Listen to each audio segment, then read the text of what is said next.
എടാ അച്ചു, എന്നാമേ ഓളെന്തല്ലോ ആണെന്ന് പറയുന്നുണ്ട്. എനിക്കൊന്നും മനസ്സിലാവുന്നില്ല. മനസ്സിലാവുന്ന ഭാഷ പറഞ്ഞാലേ എനിക്ക് തിരിയൂ. നീ ഒന്ന് വന്ന് നോക്കിയാട്ടെ. ಅತ್ರಕ್ಕಾಯ್ತು ಅವಳು ತಗೊಳ್ಳೋಣ ಇನ್ನು ಮನೆ ಹೋಗ್ಬೇಕು. ಇಲ್ಲಿ ಕೆಲಸ ದೊಡ್ಡವರ ಕೆಲಸ ಮಾಡೋದು ಮಾತ್ರ. ಊಟ ತಿಂಡಿ ಮಾಡೋದು ನಿದ್ರೆ ಮಾಡೋದು ಅವರಿಗೆ. ನನಗೆ ಕೆಲಸ ಮಾತ್ರ ಬಾಕಿ. ಸ್ವಲ್ಪ ದಿನ ಮನೆಗೆ ಹೋಗಿ ಬರ್ಬೇಕು. ಏನ್ ಮಾಡ್ತಾರೆ ನೋಡಿ. കണ്ട കണ്ട എന്തെല്ലോ കളിക്കുന്ന.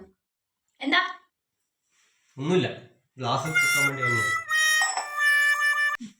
നല്ല ആള്. ഇങ്ങനത്തെ ആളെയും കൂട്ടിട്ട് ഞാൻ വന്നു. ഇതെന്നാ നമുക്ക് മനസ്സിലായ? അമ്മ കുറെ കാലമായില്ലേ അവളെ പേടിപ്പിക്കുന്നു. അവളെന്തെങ്കിലും തിരിച്ചു പറയുന്നുണ്ടാ? അതെന്തുകൊണ്ടാ? ഇപ്പൊ ഓളെ ഭാഷയിൽ പറയുന്നു. അപ്പൊ ഓക്ക് തൃപ്തിയായിട്ടുണ്ടാവും. ഇപ്പൊ ഓക്ക് സമാധാനായി.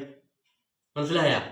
ഇതാ പറഞ്ഞ പണ്ടത് പറയുന്നില്ലേ, പാടത്ത് പണിയും വരമ്പത്ത് കൂലിയും. മനസ്സിലായ?